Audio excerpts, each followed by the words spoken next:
Hello, ici Joanne Yangting, bienvenue dans le podcast Dans le Flow et aujourd'hui je reçois Morgane Février qui est entrepreneur depuis maintenant plus de 12 ans, qui est d'ailleurs souvent venu sur le podcast et qui a partagé ses conseils sur la productivité et l'organisation. Mais vous allez voir, j'ai amené l'échange à travers justement elle, comment elle s'organise, comment elle arrive justement à gérer ses activités, ses équipes. Vous allez voir qu'il y a des conseils assez atypiques et Morgane est justement un profil majoritairement explorateur dynamique chez les Flowtaskers. Vous en savoir plus, allez voir l'article. Et justement, son profil montre que c'est quelqu'un qui a besoin, justement, parce qu'elle aime explorer, qu'elle a parfois un peu du chaos, a besoin de mettre la discipline et du cadre. Et justement, pour tous ceux qui s'y retrouvent dans ce genre de profil, les conseils vont beaucoup vous aider. Il y a pas mal de choses qui vont aussi casser les codes et les mythes, c'est ce qu'on voit beaucoup sur la productivité, et aussi aider à déculpabiliser. Nous abordons justement comment créer sa journée idéale, les astuces de productivité, comment gérer plusieurs projets, comment déléguer, comment aussi créer ses systèmes et des petites règles aussi pour mieux s'organiser avec un filtre pour savoir gérer ses priorités. Bref, profitez de l'échange et puis ça vous intéresse à savoir plus, je vous mettrai les ressources et les liens des outils et concepts abordés dans les notes du podcast. Bonne écoute. Salut Morgane, comment ça va aujourd'hui? Salut Joanne, très bien et toi? Ça va, ça va. Donc du coup, je suis très heureux de te retrouver. On va parler organisation, productivité et gestion du temps parce que c'est un gros sujet puisque nous sommes entrepreneurs. Et justement, moi, j'aime bien et ça m'intéresse de découvrir les personnes à travers justement leur organisation, leurs priorités, leur gestion du temps. Parce que j'ai envie de dire, dis-moi comment tu occupes ton temps et ça me dira qui tu es.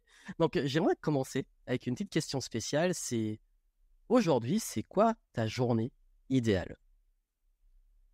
Ma journée Ta idéale journée ou ma idéale. journée type? C'est-à-dire idéale, genre dont je rêve? Ouais, ta journée idéale pour toi et puis ensuite, comment aujourd'hui tu as articulé ta journée type en intégrant des éléments de ta journée idéale? Que soit tu l'as créé, soit tu es en cours et c'est ça qui est intéressant. Ma journée idéale, c'est de pas me lever trop tôt, de prendre le temps, une fois que je suis réveillée, de prendre le temps dans mon lit, de me connecter à ce que j'ai envie de faire, ce qui doit se passer aujourd'hui, avoir déjà la vision de commencer à travailler. Ouais. Et de me lever tranquille, de prendre mon temps, de faire des tâches, on va dire, qui demandent pas beaucoup de temps de cerveau tout de suite. Genre regarder les mails, regarder la liste de des choses que j'ai à faire aujourd'hui. Et puis faire mes 3 tâches prioritaires, urgentes, obligatoires du jour. Et après, faire une pause pour regarder des vidéos YouTube ou jouer ou faire un truc qui me déconnecte un peu le cerveau, même si généralement je me retrouve à regarder des trucs sur l'entrepreneuriat, sur la motivation, sur l'organisation si je fais des trucs sur YouTube. Mais bon, voilà. Déconnecter à ma façon. Et puis, l'après-midi, avoir un coaching. euh, et puis, reboucler et puis jouer encore le soir. Il y a une grosse partie du jeu vidéo dans ton organisation. Est-ce que c'est quelque chose qui est important pour toi dans ton quotidien? Peut-être un peu de geekette, mais Il y a à du jeu quel point? vidéo et du poker. Oui, le jeu. Rien des deux, ouais. Donc, le jeu vidéo, ça va plus être le matin ouais, plus le matin et le poker plus le soir, finalement. Oui, et puis ça casse l'image de quand t'es entrepreneur, il faut couper les distractions, le mieux. Et surtout les jeux vidéo parce que ça rembête et c'est une perte de temps. Et en plus, le poker où tu joues de l'argent. Alors là, c'est le combo. Ouais, je coche toutes les cases de ce qu'il ne faut pas faire et je regarde même Netflix. Oh là là. Bon, on est loin de la morning routine parfaite. Il faut se lever à 5 heures et méditer devant le soleil et tout. Et ça qui est Non, ça, intéressant, c'est qu'on a différents profils. Ouais. Et justement, aujourd'hui, par rapport à cette journée idéale, toi, ta journée réelle, est-ce qu'elle est en cohérence ou comment ça se passe encore dans ton quotidien? oui, c'est assez en cohérence aujourd'hui. Bah, ça, c'est génial. C'est pour ça que j'ai Et, pas trop de mal à te le décrire. Ça va presser. et c'est quoi pour toi, en fait, quelle est ta vision justement de la productivité et de la gestion du temps? Parce que c'est vrai qu'on parle beaucoup de productivité du temps, de l'organisation, surtout chez les entrepreneurs. Toi, comment tu le vois? Ça t'évoque quoi? Alors déjà, ça m'évoque tout le contraire de... je passe de 8h à 20h toute la journée sur mon ordinateur. Ouais. Et ça m'évoque d'être efficace et d'être bien organisée. Et cette efficacité, cette organisation, elle ne s'improvise pas, elle se planifie. Donc, si aujourd'hui, j'en suis arrivée à pouvoir travailler en étant sur plein de business, donc différents business, différentes choses que j'ai à faire, voilà, c'est pas comme si j'allais m'ennuyer dans ma journée. Si je mets pas un off à la fin de la journée, je peux continuer à bosser jusqu'à 3h du matin. Maintenant, est-ce que je vais être efficace et productive? Je suis pas sûre, tu vois. Ok. Donc, pour moi, l'efficacité, elle se trouve dans ton propre rythme aussi. Et comment tu gères ton temps, par exemple, déjà rien que par rapport à une tâche, une action. Pour ça, tu as plein de méthodes qui existent, tu vois. Je pense que déjà, il faut trouver ta méthode à toi, pas celle où on t'a dit celle-ci c'est bien, mais la tienne, qui vraiment allie ton être, ton bien-être et ta productivité. Par exemple, tu vois, tu as une méthode très connue qui s'appelle la méthode Pomodoro, Oui. où en fait, tu t'imposes, donc tu mets un espèce de timer et tu t'imposes toutes les 15-20 minutes une coupure, une pause, tu reviens, machin. Ça, typiquement, pour moi, c'est horrible. Je ne peux pas faire ça. Moi, mon temps de travail, il va être d'1h30 à peu près, tu vois. D'accord. Et je le sais aujourd'hui parce que je vais tester des choses, tu vois. Et je sais qu'au bout d'1h30, par contre, laisse-moi tranquille, tu vois. Il faut que je break. Mon cerveau, il est plus branché correctement. Donc, laisse-moi tranquille, je fais autre chose. Et après, je peux revenir. Mais tu vois, cette pause-là, elle est hyper importante. Donc Oui. voilà, premier conseil, moi, que je dirais, c'est pour votre productivité. Il y a un rythme à avoir. C'est pas le même pour tout le monde. Et il faut absolument que vous trouviez le vôtre. Ça me fait plaisir que tu en parles parce que je le dis souvent, le but c'est de ne pas s'imposer un rythme extérieur parce que c'est bien, on a parlé du matin en plus, c'est de trouver le sien et d'adapter ses journées en fonction de ce flow. Et c'est ça que j'ai voulu commencer en te demandant ta journée type et idéale parce que je trouve que c'est intéressant de voir et je savais déjà que c'était un peu atypique comparé à atypique par rapport à ce qu'on voit sur internet dans les podcasts et les Miracle Morning, mais montrer aussi qu'on doit créer son propre Miracle Morning, sa routine à soi. Tu as parlé des jeux vidéo, moi je suis devenu entrepreneur à la base pour avoir du temps pour jouer. Finalement, le business est devenu mon jeu. Je joue toujours, mais. et, et par rapport à ça, est-ce que tu as quand même des moments de la journée où tu es plus productif, où tu sens que justement, c'est là que tu vas produire le plus, et à l'opposé des moments où là, il ne faut pas te parler, où c'est pas le moment de travailler et tu vas faire autre chose?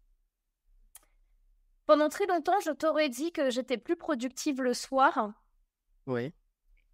Aujourd'hui, j'ai arrêté de travailler le soir. C'est-à-dire que je m'impose, je regarde l'heure, je me dis, OK, il commence à 19h30.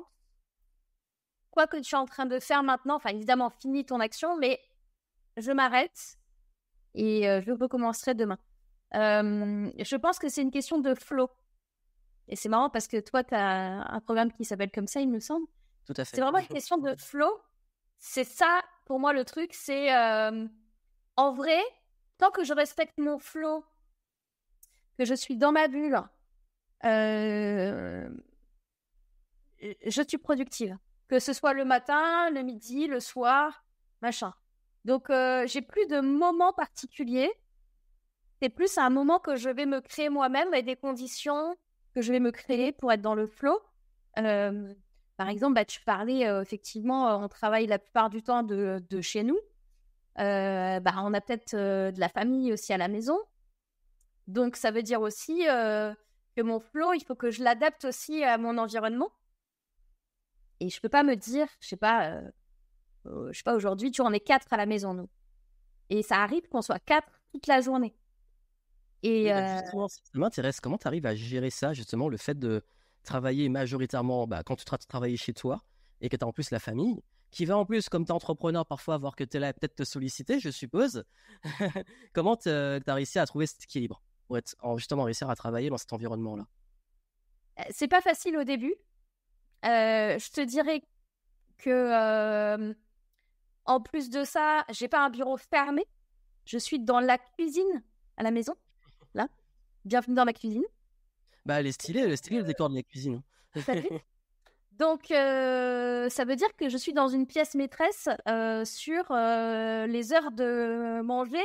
Si on est 4 à la maison, faut que je m'adapte aussi aux horaires.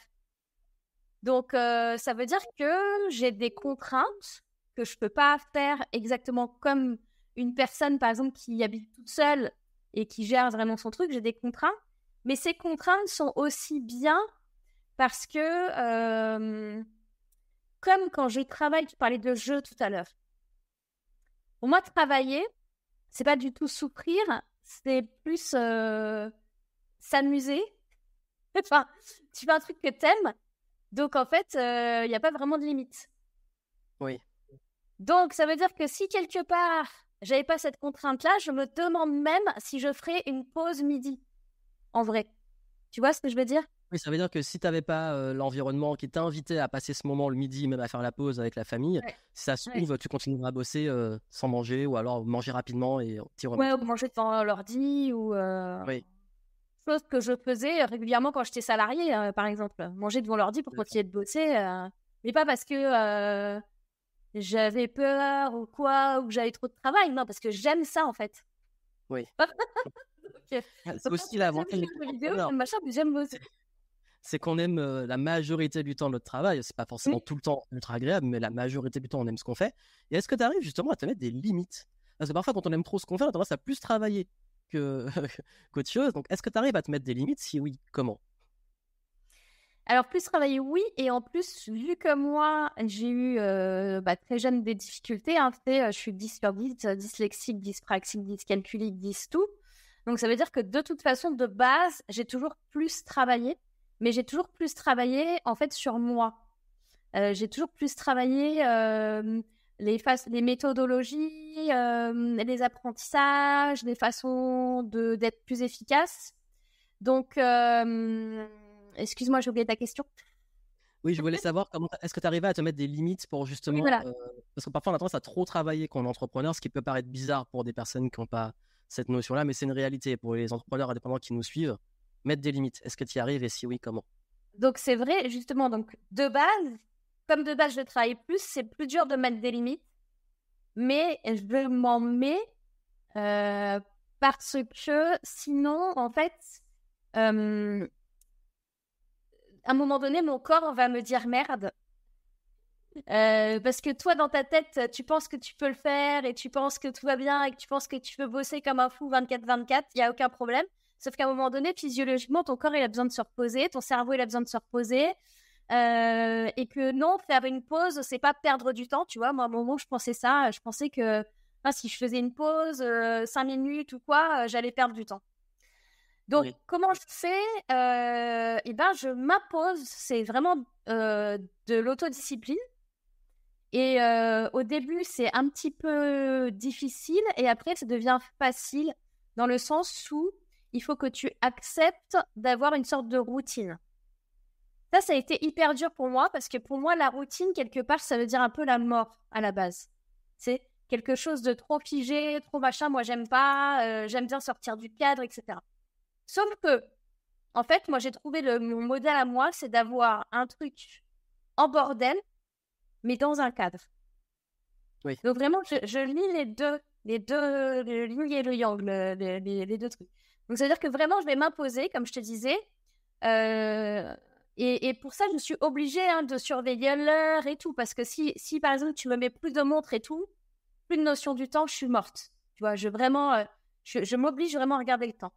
Donc, bon, le matin, je commence pas à travailler trop tôt. Le midi, je fais la plupart du temps une pause au moins d'1 heure, au moins. Si c'est des fois 2. Quand je dis pause, ça peut être aller me promener, jouer aux jeux vidéo, aller manger à l'extérieur, marcher, enfin, tu vois, voilà. Et le soir, maxi, 19h, 19h30, et je ne bosse pas le week-end. Je m'impose de ne pas bosser le week-end. Voilà. Super. Donc, Et oui, t'as mis des petits de fou pour au moins te garder des temps et pas déborder et puis finir après, souvent, comme tu l'as dit, en burn-out ou en c'est bon, ça ouais, passe c'est une ça. fois, deux fois, trois fois et puis on finit cramé. Exactement. Et puis, en fait, on a besoin de ces moments-là pour être plus efficace. Et ça, je l'ai compris à un moment donné, tu vois. À un moment donné, je me suis dit, mais en vrai, est-ce que vraiment, si je reste devant mon ordinateur de 8h à 23h, est-ce qu'en vrai, je vais faire plus que si je fais 4 heures d'ordinateur par jour? Et en fait, non, parce que tu fais plus d'erreurs, tu as plus de moments où tu es un peu en flottement. Enfin, tu vois, tu peux pas être à fond pendant des heures et des heures, c'est pas possible. Donc, tu as des moments où tu es comme ça. Donc, moi, quand je suis bien, je fais. Après, naturellement, ça descend. Petite pause. Tu vois, tu te respectes aussi quand tu fais ça, je trouve. Bah, c'est ça. Et puis, c'est intéressant de voir que tu as quand même réussi, en plus par rapport au challenge que tu as par rapport à ton profil, à adapter et bien te connaître pour toi-même aussi être consciente de toi-même. Ça veut dire Oui. que tu peux avoir des dérives, des choses dans lesquelles tu vas pas t'en rendre compte, mais toi, tu sais ce que ça peut avoir comme conséquence. Donc, tu as appris à les prendre en compte, les maîtriser et pouvoir te mettre ton cadre chaotique, comme j'ai envie de dire, qui te permet d'être finalement toi-même, mais de poser du cadre et des limites. Et j'aime bien cette notion-là parce que c'est ce que je dis souvent aussi. Et c'est ça pour moi le flow, c'est l'équilibre entre chaos et structure. Et l'un sert l'autre. Et les deux sont nécessaires. Et je voudrais savoir, est-ce que tu as des outils ou des choses, on va dire vraiment, je parle vraiment de ce qui te sert au quotidien pour t'organiser et gérer ton temps. Vraiment des outils, ça peut être numérique ou papier ou à l'ancienne. Qu'est-ce que tu utilises pour t'organiser et gérer ton temps? Agenda, tâches, etc. Alors moi, ça va être donc 90% du temps mon outil Google Agenda. D'accord. Et dans Google Agenda, je mets mes tâches du jour, entre guillemets, mes rendez-vous. Et ça me donne une vision aussi sur voilà, ce que j'ai à faire dans les prochaines semaines, dans les prochains mois. Donc, c'est vraiment mon outil de travail, d'organisation, c'est vraiment Google Agenda. D'accord. Et aujourd'hui et même avant, parce que je veux plus parler de ton expérience, pas forcément dans l'instant T, est-ce que tu as déjà eu à travailler avec des équipes déléguées, t'entourer et comment ça s'est passé pour toi? Parce que je sais que quand on parle de productivité, au bout d'un moment, on a parlé de la limite personnelle, mais en tant qu'entrepreneur, on est amené, petite ou grosse équipe, à manager des personnes et finir par déléguer ponctuellement de façon récurrente. Comment tu t'es organisé par rapport à ça et quelle est ton expérience sur cette notion de délégué, de leadership? Alors, moi, contre toute attente, j'ai quand même pas mal d'expérience sur le sujet. Oui. Parce que j'ai fait plus de 10 ans de salariat avant d'être entrepreneur et que j'avais des équipes. Donc, et en plus, j'avais des équipes aux quatre coins du monde. Donc, il y avait des problèmes de fuseau horaire, des gens qui étaient déjà en remote, du coup, à l'époque, Ouais. organiser des plannings. Donc, voilà. Donc, ça, manager, et j'en avais aussi en direct dans les locaux. Donc, manager en direct, à distance, etc., j'ai appris ça très, très tôt. Et j'ai appris ça à la dure, parce que je n'avais pas fait d'école de management. Donc, j'ai appris ça comme un peu tous les anciens managers, c'est-à-dire tu connais très bien le produit, tu connais très bien les clients, t'es monté en grade et t'es passé du mec que t'encadres au management et tu fais le job. Ça, c'est quand même un premier truc hyper important quand vous déléguez, c'est connaissez le métier que fait celui à qui vous allez déléguer. Alors, merci. Et c'est tellement important. ça, c'est pour moi la première chose et c'est ce qui m'a un peu sauvée de toute façon dans mes premiers pas de management. Et puis après, j'ai eu du bol, entre guillemets, parce que comme j'avais quand même fait psychologie, je m'intéressais quand même aux valeurs humaines, donc je savais quand même un peu comment parler aux gens et les respecter. Donc, j'ai jamais été un manager en mode à la papa, à l'ancienne. Et j'ai toujours été plutôt persuadée que justement l'effort et l'efficacité ne peut pas se faire pendant 20 heures sur un PowerPoint. Et typiquement, j'étais la manager qui disait à mes équipes si tu dois aller chercher ta gamine à 16h30, vas-y. Du moment que la présentation PowerPoint pour demain, elle est prête pour le client, moi, j'ai aucun problème à ce que tu ailles chercher ta fille à 16h30, tu vois. Et anecdote, une fois, on a eu un gros problème, mais une panne monumentale à la boîte, un gros souci. Et faut savoir qu'on bossait avec des télés, avec des radios, et on bossait dans plusieurs pays. Donc, en fait, il n'y avait pas de pause. D'accord? Le créneau horaire, ils étaient tout le temps pleins. Et il y avait... Voilà. Et il y a ce gros problème. Et je peux te dire que les seules personnes qui restaient dans les locaux à 21h, c'était mes équipes à moi. Tous les autres, ils étaient partis. Parce que les autres, on leur a dit, alors, il faut que tu sois présent entre 8h et 19h à ton bureau. D'accord? Donc, la boîte, c'est ce qui était dit. Et moi, j'avais dit, rien à foutre. Donc, je leur avais dit, si vous avez un problème avec mes équipes, si vous avez un problème avec la personne qui est partie à 16h30, c'est moi qu'il faut venir voir. Moi, je sais comment ils fonctionnent. Eh ben, je peux te dire que quand ils ont vu que mes équipes, elles étaient sur le front, à essayer de dépatouiller le machin, alors que tous les autres, ils étaient rentrés chez eux, ils m'ont plus jamais fait aucune remarque sur les horaires. Bah, t'avais déjà en plus compris le principe du leader, parce que l'équipe, elle est restée aussi, parce elle est restée là parce qu'elle a suivi, elle savait que c'était important, elle avait une conscience de ça, elle se sentait respectée, et du coup, elle a été présente, là où les autres se disent, bah, écoute, si je fais mes devoirs, je vois ça, et... Ouais, exactement. Et ça, c'est la partie donc salarié. Et là, maintenant, ça fait plus de 10 ans, ça fait 12 ans maintenant que je suis entrepreneur. Donc, au tout début, t'es tout seul. J'étais toute seule au début. Ouais. Et puis j'ai eu des salariés. Et puis, j'ai eu aussi des associés. Et puis là, aujourd'hui, donc je te la fais courte, pour que j'habite pas ma voix longue. Aujourd'hui, j'ai donc une équipe. Et je fonctionne en remote avec eux. Donc, ça veut dire qu'on n'a pas de locaux. Et ça veut dire que j'ai des outils pour parler avec eux. Donc, moi, j'utilise par exemple un outil qui s'appelle Connect Team, qui est un super outil où tu peux faire justement de la délégation de tâches, tu peux faire du time card, tu peux faire t'as un wiki avec donc un wiki comme une bibliothèque avec tous les produits, les services, les machins, un chat, voilà, on est tout le temps connecté, on peut se connecter, enfin voilà. Elles savent, donc on est 3, elles savent que si elles ont besoin parce que c'est que des filles, de m'appeler directement sur Connecting et je suis là. Et puis on utilise un CRM qui s'appelle HubSpot. Oui. Où là, c'est un super outil, cet outil. Alors, ces deux outils, vous avez des versions gratuites qui proposent déjà énormément de choses. Et ça permet vraiment de déléguer sereinement, d'avoir une vision, tu vois, sur tout le service client aussi. Voilà, c'est hyper...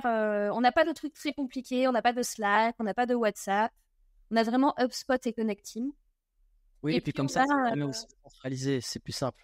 Exactement. On a trouvé l'outil, après la communication, elle passe partout, puis on s'y retrouve plus. Qui a fait quoi? Évidemment, la suite Google, tous les documents, oui. Google Sheet, etc. Pour tout ce qu'on a, tu sais, travailler à plusieurs sur un document, on a les mises à jour, on a tout ça, c'est vraiment génial. Utilisez vraiment les outils en ligne. Moi, j'ai mon outil IA qui prend des notes et qui me résume toutes mes réunions. Oui. Donc, ça, c'est... Et puis, ouais, oui. Exactement. Et puis, on fait aussi des points. Donc, on a minimum un point par semaine, qui est... donc, chaque semaine, on refait l'invitation du point. Et puis, après, dans la semaine, on peut être amené à s'appeler ponctuellement, ou si on a un truc, ou selon les événements. Mais on garde vraiment cette réunion-là hebdomadaire pour faire le point. D'accord. Voilà comment on fonctionne. Très bien. Et si tu as quelqu'un qui, là, aujourd'hui, se dit, mais je sens qu'il faut que je délègue, quand le faire et par quoi commencer, si tu devais donner un conseil simple pour commencer à le faire et savoir qu'est-ce qu'on peut déléguer en priorité, ce serait quoi? Alors, déléguer en priorité ce que vous savez faire. Dans le sens... souvent, les gens, ils vont te dire, délègue en priorité ce que tu n'aimes pas faire. Alors, oui, mais même si tu n'aimes pas faire, essaye de le faire. Ou renseigne-toi un peu dessus. Parce que sinon, tu ne peux pas mesurer la qualité du travail qui va être fait. Et c'est quand même ultra problématique. Donc, moi, je dirais, fais une sorte de fiche de poste de la personne que tu recherches. avec les actions qu'elle pourrait faire. Et puis, je te dirais, prépare énormément de process. Ça, c'est pas très intuitif au début parce que tu te dis, ouais, ce truc-là, c'est facile, vas-y, je vais lui demander de répondre au service client. Ok. Donc, c'est ça Oui. le job. Sauf qu'en fait, c'est pas ça le job. Le job, c'est, tu vas utiliser cet outil, voilà comment il s'utilise. Tu vas répondre selon KA, KB, KC, KD, ce qui va se passer. Tu vas dire ça. Donc, il faut vraiment mâcher au maximum.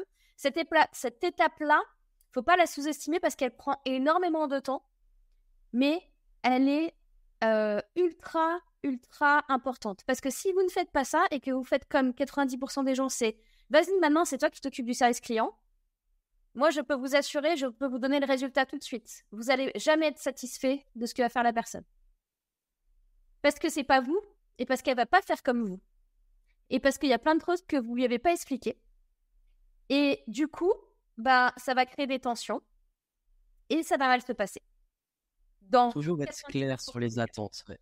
Être clair sur le process. Et d'ailleurs, je veux rebondir parce que je le dis souvent, les systèmes et les process, c'est tellement important.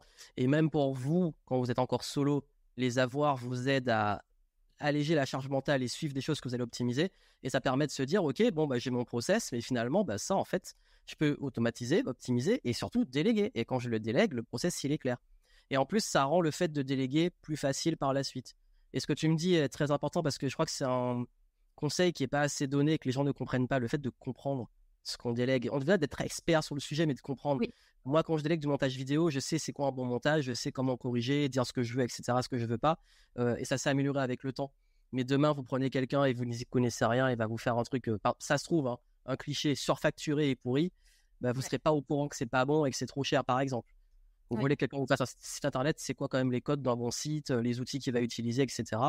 Il y a toujours, surtout même la comptabilité. Si vous ne connaissez pas un peu la compta, même si votre expert comptable fait des erreurs, vous êtes responsable. Donc, il faut savoir être en minimum supervisé, comprendre ce que le comptable fait et ce que vous lui donnez. Donc, oui. C'est pour ça qu'être entrepreneur demande quand même pas mal de skills, de connaissances et de culture globale du business. Et la bonne nouvelle, c'est qu'aujourd'hui, tout peut s'apprendre. Oui. Et donc, avant, on était obligé de faire telle école, tel machin, aller à la bibliothèque pour avoir des infos. Si le livre n'était pas dispo, on ne pouvait pas l'avoir. Enfin, je crois que le monde dans lequel on vit aujourd'hui, vous n'avez plus aucune excuse pour ne pas savoir parce que l'information, vous l'avez, quelle qu'elle soit. Et encore une fois, Joanne, c'est très intéressant ce que tu dis et c'est très vrai. C'est-à-dire qu'on n'a pas besoin d'être un expert. D'accord? Vraiment, retenez ça. Juste essayer de comprendre intellectuellement, de comprendre comment ça marche. C'est tout, en fait. C'est ça. Et après, ça roule. Et si vraiment vous êtes à l'ouest et que quelqu'un de votre équipe comprend comment ça marche et que c'est lui qui va gérer, qui va manager. Donc, quoi qu'il arrive, c'est toujours le même enjeu. Et il y a quelque chose qui est vraiment pour aller dans la dernière ligne droite. Et je voulais aller un peu sur justement tes spécificités à toi. Est-ce qu'il y a un conseil de productivité qui est énormément donné, à part ce qu'on a déjà vu, mais pour toi qui est tout le temps donné, que tout le monde peut-être applique ou a envie d'appliquer, mais qui marche pas du tout pour toi et tu as envie de dire, limite de dire, non, en fait, pour moi, c'est l'opposé ou c'est autre chose. Ce serait quoi? Tu as quelque chose qui vient en tête pour toi? Les to-do list. Ah, on est d'accord dessus. Voilà. Quand je te parlais tout à l'heure de regarder ce que j'ai à faire aujourd'hui, c'est pas une to-do list. C'est je regarde ce que j'ai à faire. C'est pas un truc de 50 lignes que je bats au fur et à mesure. C'est aujourd'hui, je dois faire ça, ça et ça. Et c'est dans mon agenda, je le sais. Point, en fait. Tu vois? Donc, pour moi, la to-do list, ça crée un stress, ça crée une charge mentale. C'est un truc que vous ne pouvez jamais terminer. Parce que quand vous barrez un truc, vous ajoutez quelque chose. La to-do list, c'est une liste de 50 trucs dont la moitié, ça fait 6 mois que c'est dedans et que vous n'avez toujours pas fait. 6 mois / ou plus. Donc, à un moment donné, ça, il faut jeter à la poubelle. Voilà. Moi, j'ai une méthode d'organisation que j'ai créée qui s'appelle la méthode oui. Donc, obligatoire, urgent, important. Vous prenez dans tout ce que vous avez à faire vous prenez cette fameuse to-do list pour vous en débarrasser, vous la mettez dans ce tableau-là, OUI, vous notez, vous mettez 1 point si c'est obligatoire, 1 point si c'est urgent, 1 point si c'est important. Tout ce qui est à 0, au final, vous le jetez à la poubelle, vous l'éliminez. Ça fait peur que j'ai quand même pas... Si, ça veut dire que de toute façon, vous n'allez pas le faire, donc on va dire. Et après, comment on classe l'ordre de priorité? Tous ceux qui sont au score le plus haut, ils sont tout en haut. Et puis après, comment on gère ça? Tous les scores le plus haut tout en haut, on les met pour demain matin. On en prend 3. On les met pour demain matin. Pourquoi ne pas faire les deux? Pourquoi ne pas le faire le demain matin? Il n'y a aucune raison de ne pas le faire demain matin. Tu vois ce que je veux dire? Je comprends ta méthode parce que il y en a beaucoup qui parlent de la méthode Eisenhower qui est un peu urgent et important, mais ils savent pas en classe, mais ils savent pas trop. Bon, ok, c'est bien beau, mais je sais qu'il faut commencer par ça, mais c'est pas clair. Alors que toi, là, on va plus loin. Ça veut dire qu'on prend en compte l'obligatoire, ça veut dire c'est non négociable, urgent et important, et on va faire un score avec ces 3 critères. Et ceux qui ont le plus gros score, on sait que ça va être prioritaire quoi qu'il arrive. Et du coup, là, c'est peut-être plus simple pour ceux qui ont du mal avec la matrice d'Eisenhower. Et puis, par exemple, si vous avez, je sais pas, il vous reste, 25 tâches avec les choses qu'on a virées et tout ça, et vous faites au moins 3 tâches par jour, et même si vous fonctionnez que 5 jours par semaine, ça fait 15 tâches qui seront terminées en une semaine.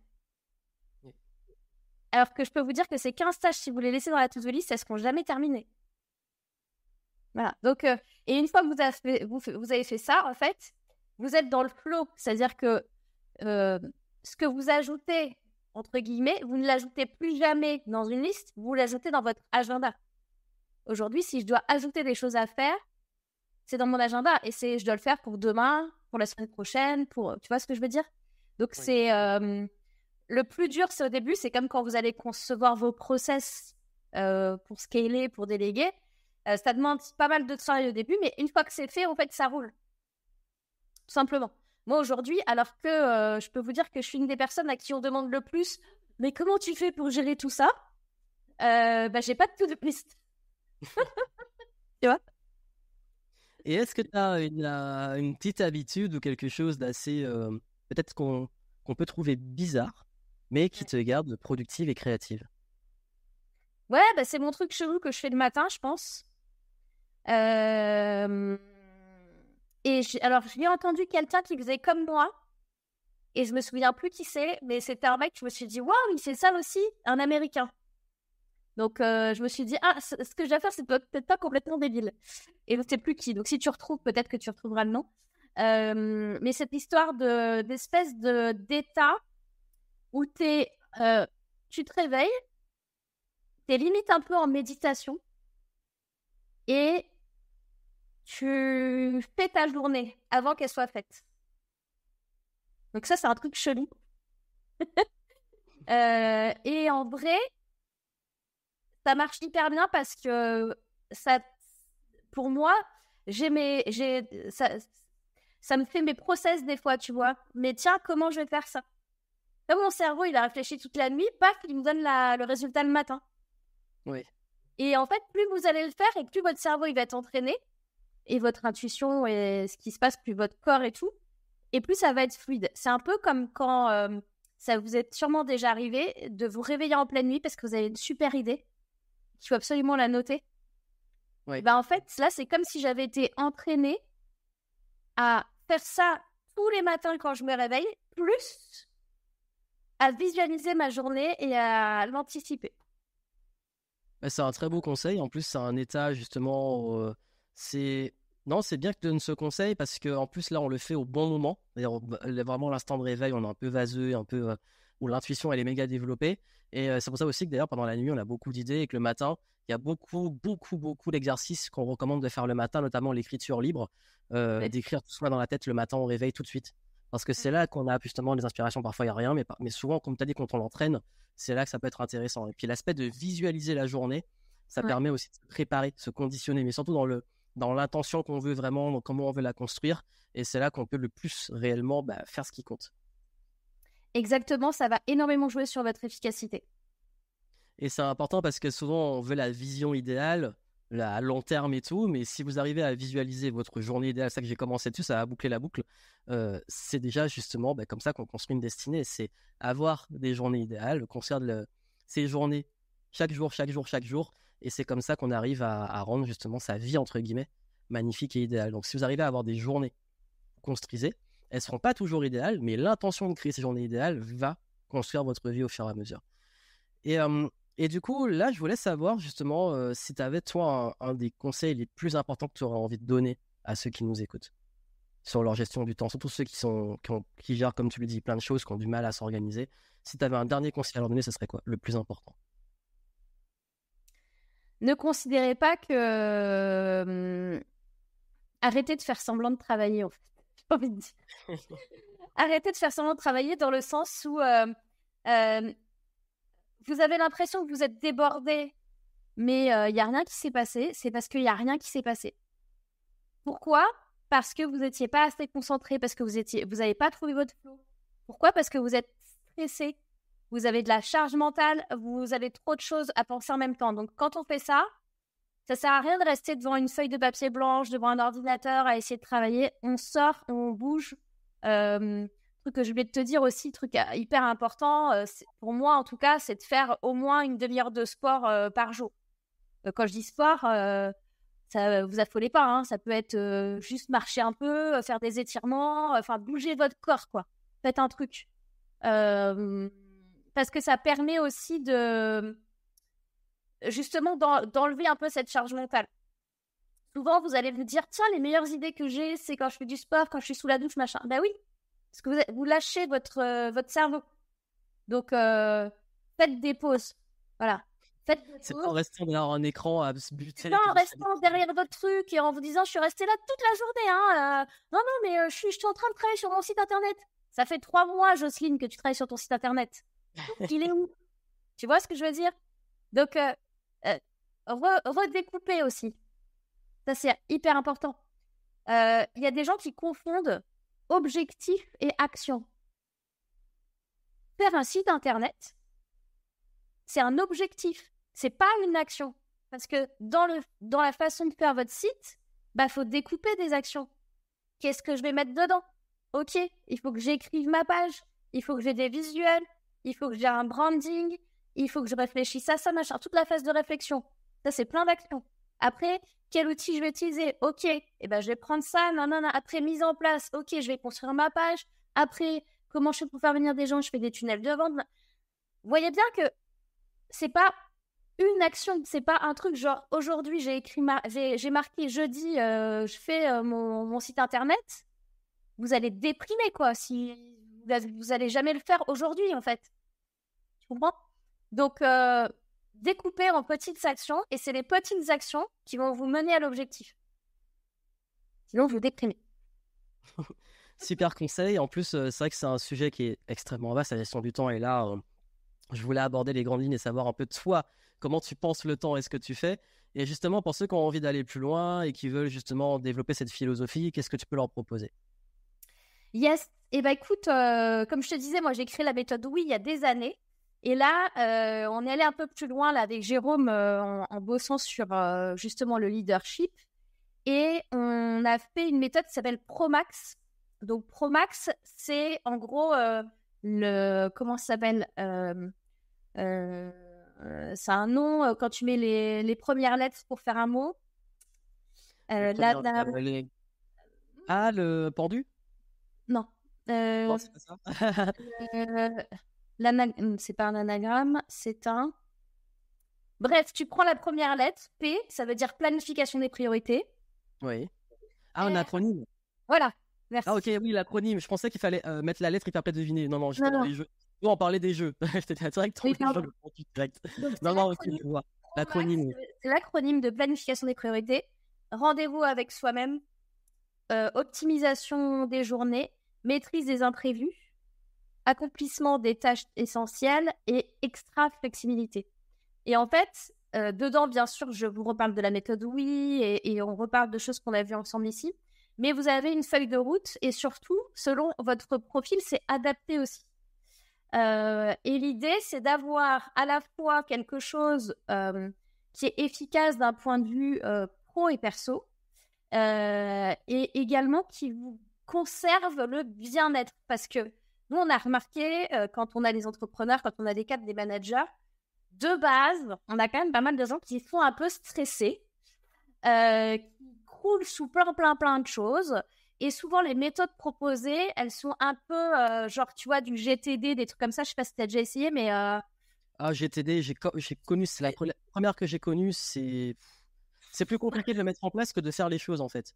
Exactement, voilà. Donc, si tu te prends encore un truc de stress supplémentaire et de trucs énormes qui te tombent sur la tronche, ça sert à rien. Donc, vraiment, la clé, c'est voilà, efficacité en conservant ta dignité d'être humain et ton bien-être. Voilà.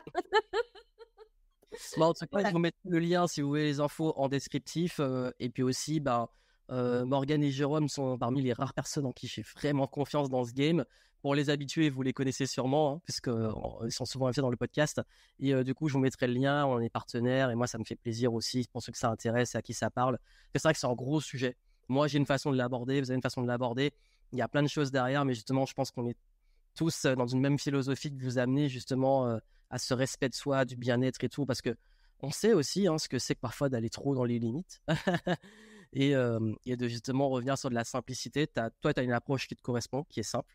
J'ai aussi mon approche. C'était intéressant d'avoir ces perspectives dans toutes les ressources, ce qui a été mentionné et tout. Je vous mettrai dans les liens du podcast. Et puis, est-ce que tu as un petit mot pour la fin? Lâchez rien, écoutez-vous aussi.